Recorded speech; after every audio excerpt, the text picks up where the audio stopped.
नमस्कार, आदाब, सत श्री अकाल। मैं हूं देवेंद्र मिश्रा और डीएनए न्यूज़ में आपका स्वागत है। यह माना जाता है कि धरती में अगर कहीं भगवान है तो वह डॉक्टर के रूप में है। देखा गया है कि आपदा कितनी भी बड़ी हो, एक डॉक्टर बाकायदा एक योद्धा की तरह अपने मोर्चे पर डटे रहता है। और जब इंसान जीने की उम्मीद छोड़कर भगवान को याद करने लगता है तो एक देवदूत बनकर डॉक्टर ही उनकी उम्मीदों को न केवल बरकरार रखता है बल्कि उसे एक नई जिंदगी जीने की सीख भी देता है। कोरोना महामारी के इस दौर में जब देश में हर तरफ बीमारी और मौत का तांडव मचा है तो स्वास्थ्यकर्मी हैं जो अपने स्वास्थ्य फर्ज अदायगी के लिए सबसे पहले सामने आए और यह जानते हुए भी कि इसमें जान जाने का जोखिम है, लेकिन मजाल है कि वह रत्ती भर अपने कर्तव्य पथ से डिगे हों। जबकि देखा गया है कि कोरोना की पहली लहर हो या दूसरी लहर, सैकड़ों स्वास्थ्यकर्मी अपना अमूल्य बलिदान दे चुके हैं। फिर भी इंसानियत का जज्बा इनकी रगों में इस कदर समाया हुआ है कि न कोरोना का खौफ इनके काम में आड़े आ रहा है और न ही मौत का डर। ये तस्वीर भी सामने आई जब इस भीषण आपदा के समय पीड़ित के परिवार भी मरीजों को अकेला छोड़कर चले गए तो डॉक्टर और स्वास्थ्यकर्मी ही हैं जो कोरोना के मरीजों का न केवल इलाज कर रहे हैं बल्कि अपनेपन के भाव से उन्हें हौसला भी दे रहे हैं। अगर हम बात करें अपने शहर धमतरी की तो यहाँ भी चाहे सरकारी अस्पताल हो या फिर कोई निजी, हेल्थ का पूरा स्टाफ अपने अधिकतम से अधिकतम समर्पण को देता नजर आ रहा है। हालांकि उनके ऊपर कई तरह के दबाव हैं, लेकिन कोई भी मुश्किल उनके रास्ते रोक नहीं पा रही है। देखा जा रहा है कि सीरियस मरीजों को ठीक करने के लिए उनके पास रसूख दरों से लेकर अपने करीबियों के अप्रोच आते रहते हैं। बावजूद इसके वे न तो धैर्य खो रहे हैं और न ही व्यवहार में कोई बदलाव आ रहा है। इसी तरह अगर हम जान जोखिम में डालने की बात करें तो हमारे धमतरी ने चिकित्सा क्षेत्र के कई विभूतियों को खो दिए। ऐसे में हम डीएनए न्यूज़ की ओर से सभी स्वास्थ्य कर्मियों के प्रति दिल से आभार व्यक्त करते हैं और इसी कड़ी में हम ग्राउंड जीरो की तस्वीर आप सबको दिखा रहे हैं कि क्या महसूस करते हैं डॉक्टर, कितनी राहत मिली मरीजों को। देखते हैं हमारे जिला ब्यूरो की एक रिपोर्ट।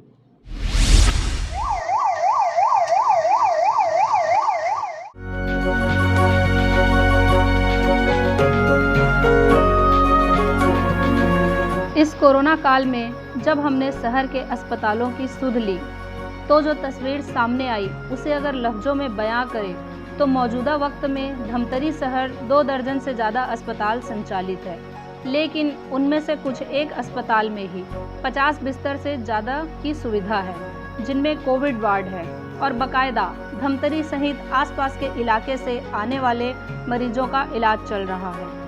गौरतलब है कि इलाज के मामले में शहर का अलग ही मुकाम है और सालों से लोग बठेना अस्पताल में भर्ती होकर बीमारियों से निजात पाते आ रहे हैं। बदलते वक्त में निजी अस्पताल भी खुलने लगे और देखते ही देखते इनकी तादाद बढ़ने लगी। इसमें कोई दो राय नहीं कि सभी अस्पतालों में डॉक्टर से लेकर दीगर स्टाफ आला दर्जे के हैं, जिसके चलते धमतरी का नाम कांकेर, बस्तर से लेकर दीगर जगहों में मशहूर है। डीएनए के इस एपिसोड में हम बात करने जा रहे हैं एक ऐसे ही अस्पताल के बारे में जिसने आम वक्त में तो बेहतरीन सर्विस दिया ही, लेकिन इस आपदा के समय मरीजों को नई जिंदगी दे रहा। जी हाँ, शहर के विवेकानंद नगर वार्ड में मौजूद गुप्ता हॉस्पिटल बठेना के बाद शहर का दूसरा 70 बिस्तरों वाला कोविड केयर सेंटर और 90 जंबो सिलेंडर वाला 2 ऑक्सीजन प्लांट लगे हैं। आधुनिक सुविधाओं से सज्जित इस अस्पताल में रोजाना कोरोना मरीजों का तांता लगा हुआ है जो बेहतर इलाज के बाद सेहतमंद होकर अपने घर लौट रहे हैं। इन्हीं खासियतों के चलते हमने इनके स्टाफ और मरीजों से बात की और जानना चाहा कि क्या है ग्राउंड जीरो की असलियत। बाद इसके जो रियल तस्वीर सामने आई उसे जरा सुनिए। नमस्कार दोस्तों, मैं धनेश साहू राजनांदगांव का रहने वाला हूं। मुझे पिछले 11 अप्रैल को कोविड पॉजिटिव पता चला था, जिसमें मेरे को काफ़ी वीकनेस और खाने पीने में दिक्कत हो रहा था। मुझे मेरे परिजनों द्वारा गुप्ता हॉस्पिटल धमतरी के बारे में जानकारी मिला और ले जाकर भर्ती किए। वहाँ जाने के तुरंत बाद इलाज बेहतर ढंग से हुआ। वहाँ के सभी डॉक्टर तिग्गा साहब जी, गुप्ता जी एवं सारे स्टाफ वालों का व्यवहार इतना सुंदर है। आप कोविड पेशेंट है इस तरह बिल्कुल जज होने नहीं देते। अस्पताल बहुत ही सुंदर, साफ सफाई, सारे स्टाफ द्वारा अच्छा व्यवहार किया जाता है। नमस्ते, मैं श्रीमती अनीता साहू, संजय नगर कांकेर से। मेरा पति का नाम श्री महेंद्र कुमार साहू, जो आज गुप्ता हॉस्पिटल से डिस्चार्ज हो रहे हैं। तो मैं आप स्टाफ के तरफ पूरा अपने तरफ से पूरा शेयर करना चाहती हूँ, कुछ शब्द बोलना चाहती हूँ ये गुप्ता हॉस्पिटल के बारे में। गुप्ता हॉस्पिटल का नाम तो मैं बहुत पहले सुनी थी, क्योंकि मैं CSC नाहरपुर में काउंसलर पोस्टर में पर कार्यरत हूँ। तो वहाँ से जितने पेशेंट यहाँ आते थे गुप्ता हॉस्पिटल में जाके इतना तारीफ करते थे, लेकिन देखने का मौका मेरे को कभी नहीं मिला था। हमारे हस्बैंड का तबीयत खराब हुआ था 16 तारीख को, 16/4/2021 को। तो मैं यहाँ कांकेर से सीधा यहाँ पे गुप्ता हॉस्पिटल में आई। उस समय मेरे हस्बैंड का कंडीशन बहुत ही खराब था, 50% लंग्स डैमेज हो चुका था। तो मैं श्री दिक्कत जी से मिली डॉक्टर से।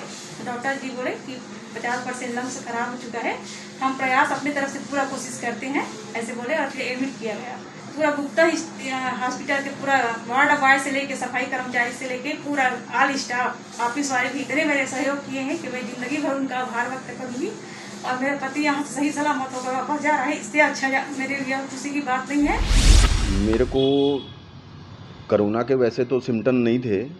पिछले 25 सालों से मैं अस्थमा का पेशेंट हूँ और अचानक से सांस लेने में मुझे तकलीफ़ हुई तो मैं तुरंत ही बठेना हॉस्पिटल जा कर के अपना चेकअप करवाया। दूसरे दिन रिज़ल्ट आया मेरा पॉजिटिव, कोरोना पॉजिटिव आया। और तो मैं लेकिन सांस लेने में बहुत ज़्यादा दिक्कत हो रही थी, मेरे को बहुत ही ज़्यादा दिक्कत हो रही थी, सांस ले नहीं पा रहा था मैं। तो फिर मैं यहाँ डॉक्टर गुप्ता स्पेशलिटी हॉस्पिटल है, वहाँ जा कर के एडमिट हुआ। लेकिन मैं बहुत डरा हुआ था कि किसी भी हॉस्पिटल जाने के लिए और ऐसा सुनता था दोस्तों के बीच रह कर के कि भाई किसी भी हॉस्पिटल में देख रेख सही नहीं होती, पॉजिटिव वाले पेशेंट के पास कोई डॉक्टर नहीं आते, जो भी वहाँ के स्टाफ को वो दवाइयाँ बता देते हैं वो दवाई वो लोग दे देते हैं। हालांकि मेरे खुद के परिवार से 5-6 लोग रायपुर बड़े हॉस्पिटल में, प्राइवेट हॉस्पिटल में डॉक्टर्स हैं।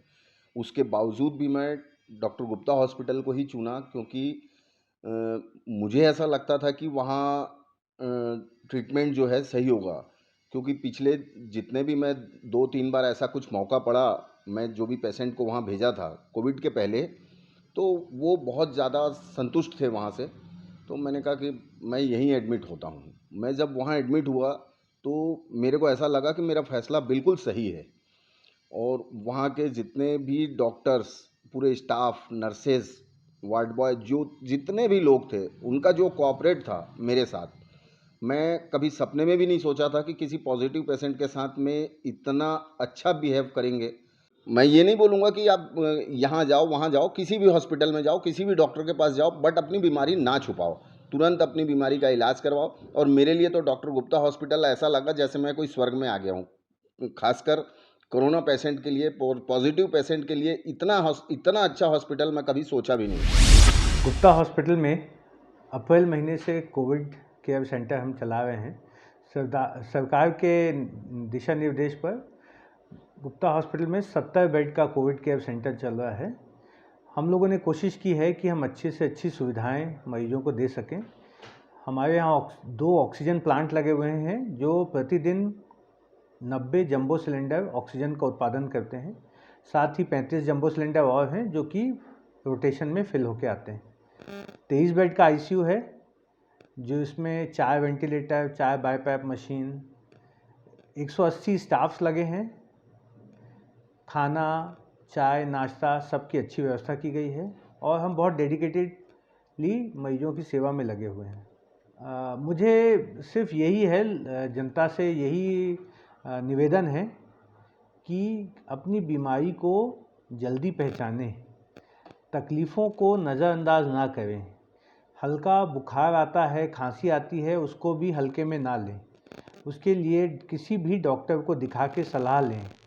सलाह लेने के बाद दवाइयाँ चालू करें और थोड़ी सी भी अगर तकलीफ़ होती है तो डॉक्टर की सलाह पे किसी भी अस्पताल में जाके भर्ती हों। अगर आप जल्दी अपना इलाज चालू करेंगे तो उसका रिज़ल्ट बहुत अच्छा है। हमने देखा है कि जो भी मरीज 9 से 12-15 दिन के बीच में अपनी बीमारी के साथ आता है, उसकी स्थिति बहुत ख़राब रहती है। लंग्स बहुत ज़्यादा, फेफड़े बहुत ज़्यादा इन्वॉल्व हो जाते हैं और उन लोगों को ठीक करने के लिए बहुत मशक्क़त करना पड़ती है और कई स्थितियों में हम उनको बचा भी नहीं पाते। तो जल्दी पहचानें अपनी बीमारी को, जल्दी सलाह लें और डॉक्टरी सलाह से काम करें। सिर्फ होम आइसोलेशन करके घर में ना बैठें।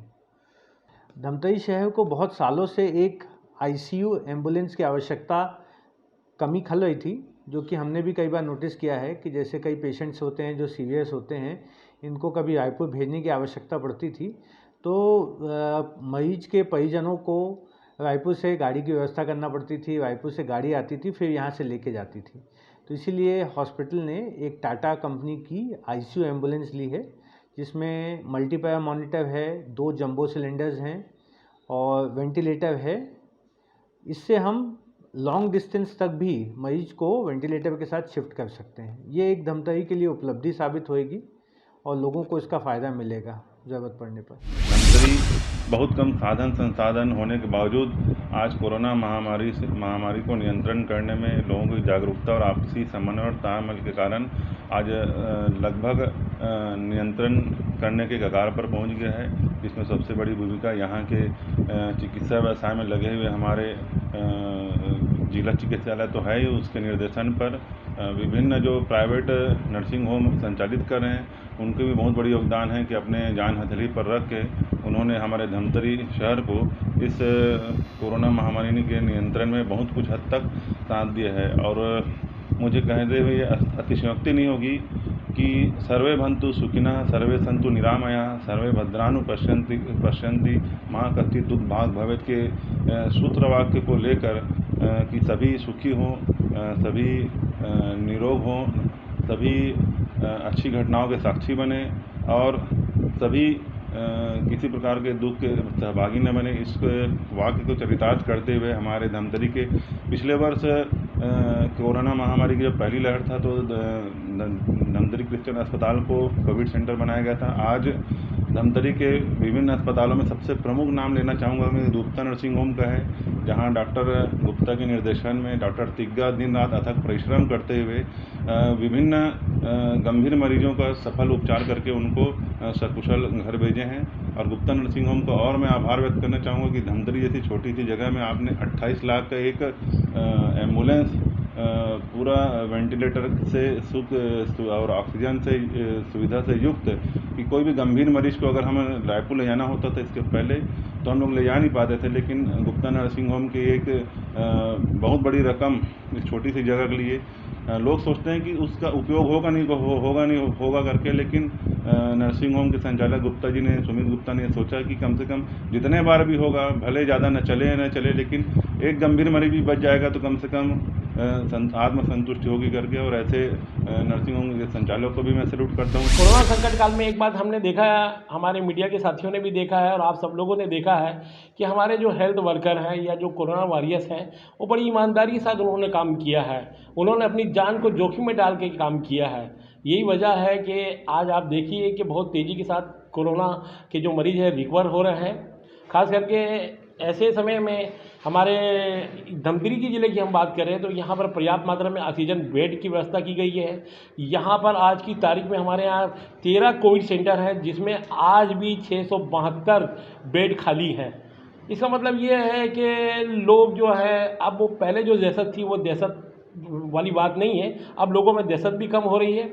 और सबसे अच्छी बात ये है कि धमतरी प्रॉपर अपन धमतरी की बात करें तो यहाँ पर कई निजी हॉस्पिटल भी हैं, जिसमें जैसे डॉक्टर गुप्ता है और बठेना अस्पताल है, बहुत सारे डॉक्टर और लोगों भी हैं, श्री राम हॉस्पिटल है। हम ये देख रहे हैं कि यहाँ के डॉक्टर, निजी हॉस्पिटल के डॉक्टर भी, जिसमें खास करके मैं जिक्र करना चाहूँगा गुप्ता हॉस्पिटल के संचालक डॉक्टर भाई संदीप गुप्ता जी का और वहाँ डॉक्टर विवेक तिग्गा जी का, कि उन्होंने वास्तव में जो भी मरीज आया उन्होंने उनके साथ बहुत अच्छा व्यवहार किया, ज़रूरत पड़ने पर उनको बेड उपलब्ध कराया और ईमानदारी के साथ उनका इलाज किया।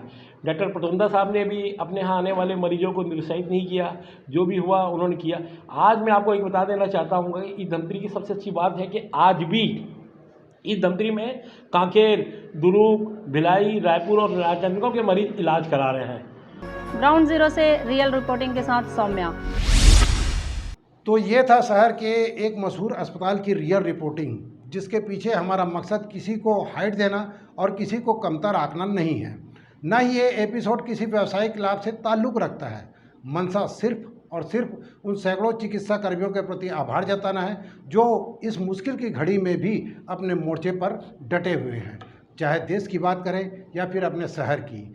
इन कोरोना वॉरियर्स के हौसले ने कोरोना महामारी को शिकस्त देने में कामयाबी हासिल की और इसी के चलते हम भरोसे से कह सकते हैं कि चाहे कोरोना की दूसरी लहर हो या फिर तीसरी चौथी, हमारे इन निगाहबानों के रहते हम महफूज हैं। ज़रूरत है तो सिर्फ सावधान रहने की और कोरोना से बचाव के उपायों को आत्मसात करने की। हम आपसे गुजारिश करते हैं कि मास्क, सोशल डिस्टेंसिंग, सैनिटाइजर का उपयोग करते रहें, क्योंकि कोरोना का ये स्ट्रेन बहुत ज़्यादा ताकतवर है और आपको नुकसान पहुंचाने की फिराक में है। इसलिए आप अपने आप को सुरक्षित रखें, समाज को सुरक्षित रखें और देश को सुरक्षित रखने में अहम योगदान निभाएं। मुझे दीजिए इजाज़त, फिर मिलते हैं अगले एपिसोड में। जय हिंद, जय छत्तीसगढ़, जय धमतरी।